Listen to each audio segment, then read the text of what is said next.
committee to do the job thoroughly in that time. So, Mr Speaker, that's why I have moved the truncated process. Ian Lees-Galloway. Thank you, Mr Speaker. Can I say I appreciate the comments made by the Minister and for opening up this debate regarding the period of time that the Select Committee will have to consider this bill. And Labor will support that period. There was a suggestion last week that it might have been considerably shorter than that. That might have been an error, and we appreciate that. But having said that, 2 months is considerably shorter than the standard period of time a Select Committee is given. For people who don't read standing orders closely, who might be watching this at home, the normal period of time is between 4 and 6 months, and 2 months is considerably shorter than that.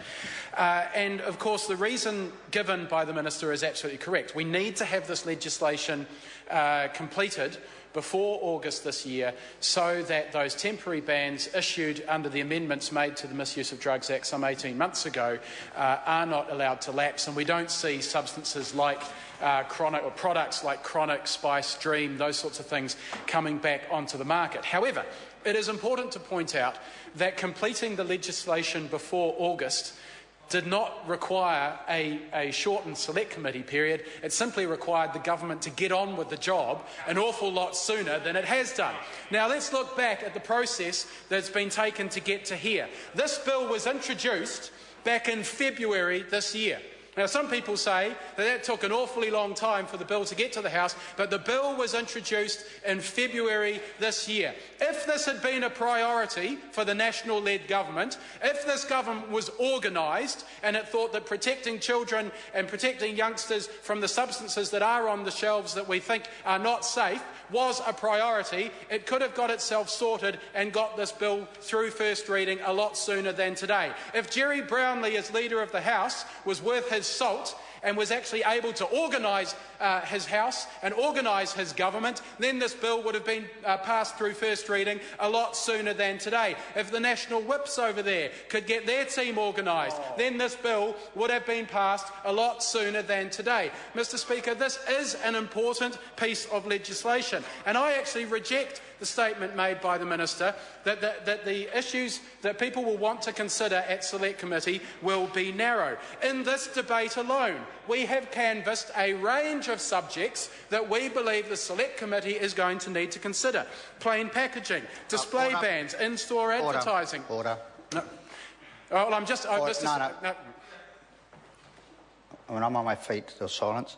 In this debate, any special powers or provisions are only restricted to the reasons why there's a truncated report back period from the Select Committee. You cannot get into the substantive matter of the debate like provisions, objects, provisions. You can't do that. So I'll come back, and there is a standing order on this, and so just refer to the truncated period of the report back. Ian Lees-Galloway. Speaker, I only wished, and I accept the Speaker's ruling, but I only wish to list the very large number of issues that were raised in this debate alone that members want to consider at Select Committee, and that requires a reasonable length of time to give those full consideration. I know that the Health Select Committee, we will do our very best to give this bill the full consideration that it needs in the very short period of time that we have been given. And Mr Speaker, the fact is that this is an important piece of legislation that marks a significant change, and we need to get this right. We do not want to come back in 12 months' time and say that we got this wrong. And it is extremely unfortunate that this government has not placed the priority required on this piece of legislation to get it through first reading in a timely fashion so that the Select Committee could give it a more fulsome consideration than we will be allowed to do.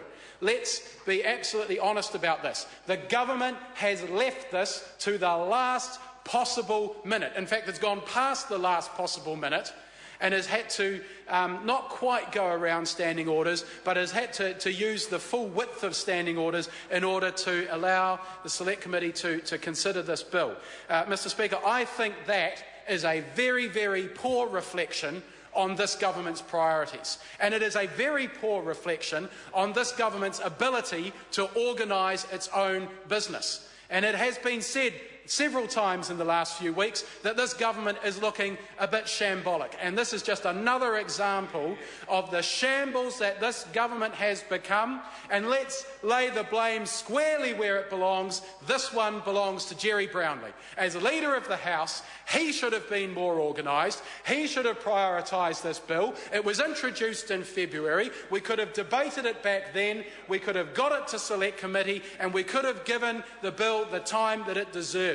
This is not an appropriate use of process, and people are getting sick and tired of this government, led by John Key, riding roughshod over the democratic process. We have a process set out in standing orders as it is for a reason, and that is to make sure that we, one, get legislation right so that we don't have to come back to it in the future, and two, we give people their opportunity to have their say. And I know that this is an issue that is a real hot-button issue in our communities, and I think people will want to come and have their say. But because they know that the Select Committee isn't really going to have time to look at this properly, they're probably going to shy away from coming forward. And I think that's sad, Mr Speaker, that this government is sending a message to New Zealanders not to bother submitting on a piece of legislation, not to bother coming to Parliament, not to bother speaking to MPs face to face about what the impact of a piece of legislation might have on them or their communities, or to come to us and give us some good ideas, because we don't know everything.